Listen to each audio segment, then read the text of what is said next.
Assalamualaikum warahmatullahi wabarakatuh.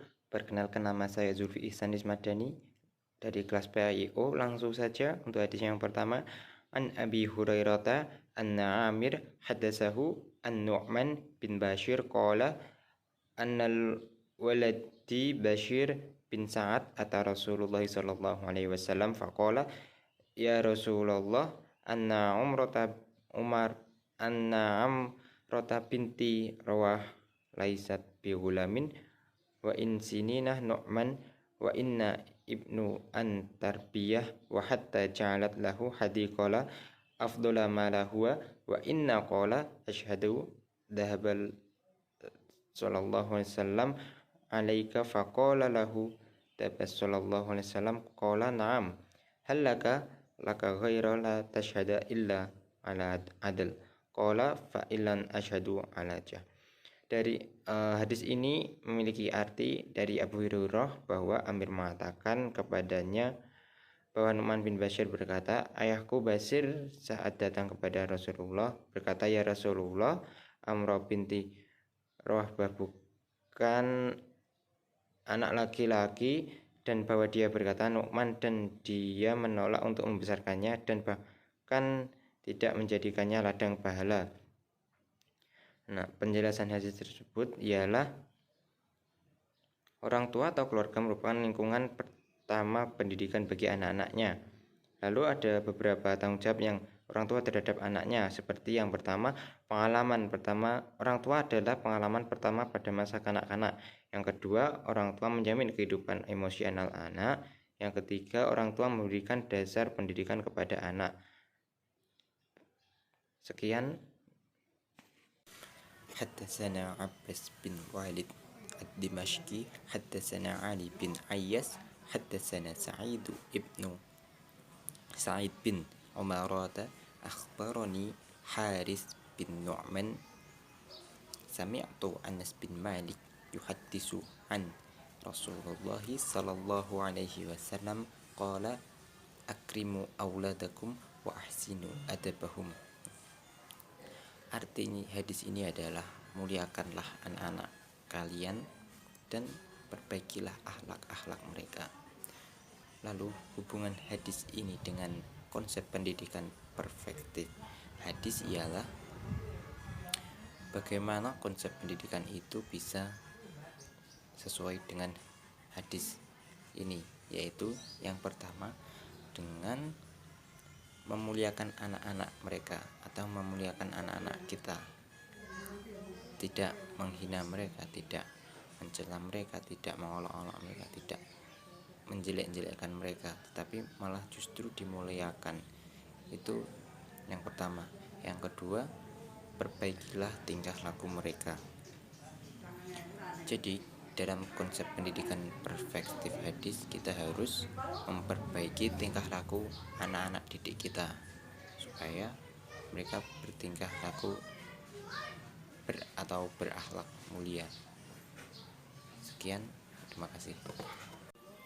Maka dari itu, ini penting khususnya bagi orang tua atau bagi guru-guru yang mendidik anak-anaknya, karena akhlak itu penting.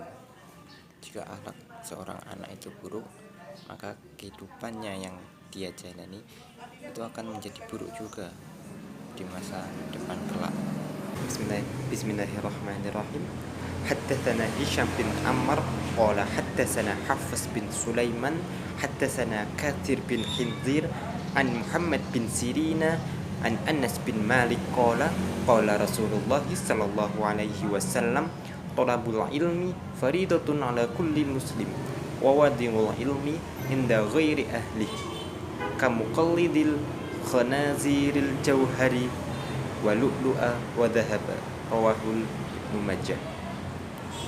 Hadis tersebut menjelaskan tentang kewajiban menuntut ilmu atau kewajiban belajar khususnya bagi umat muslim, seperti yang dikatakan pada hadis tersebut, Thalabul ilmi faridatun ala kulli muslim, yang artinya menuntut ilmu itu wajib bagi seorang muslim. Jadi menuntut ilmu itu wajib khususnya bagi kita yang agamanya muslim atau Islam. Lalu sambung kalimat berikutnya, wa wadi'ul inda ghairi ahli, wa wadi'ul ilmi inda ghairi ahli, yang artinya menuntut ilmu itu harus pada ahlinya. Jadi kita tidak hanya asal untuk menuntut ilmu atau tidak hanya asal untuk belajar, namun kita harus belajar kepada ahlinya atau yang biasa kita sebut sebagai guru. Karena jika kita tidak menuntut ilmu pada ahlinya, lanjut kalimat berikutnya yaitu kamu qallidul khonaziri jauhari walu'u wadhaba, bagaikan mutiara yang dikalungkan kepada babi.